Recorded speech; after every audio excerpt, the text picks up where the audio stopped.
আজি হতে শতবর্ষ পরে কে তুমি পড়িছ বসি আমার কবিতাখানি কৌতূহল ভরে।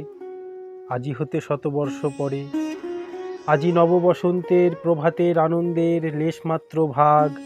আজিকার কোনো ফুল বিহঙ্গের কোনো গান, আজিকার কোনো রক্তরাগ অনুরাগে সিক্ত করি পারিব না পাঠাইতে তোমাদের করে।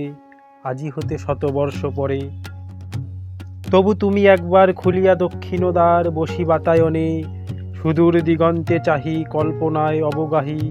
ভেবে দেখো মনে, একদিন শতবর্ষ আগে চঞ্চল পুলক রাশি কোনো স্বর্গ হতে ভাসি নিখিলের মর্মে আসি লাগে। নবীন ফাগুন দিন সকল বন্ধনহীন উন্মত্ত অধীর, উড়ায়ে চঞ্চল পাখা পুষ্প রেণুগন্ধ মাখা দক্ষিণ সমীর। সহসা আসিয়া তরা রাঙায়ে দিয়েছে ধরা যৌবনের রাগে তোমাদের শতবর্ষ আগে।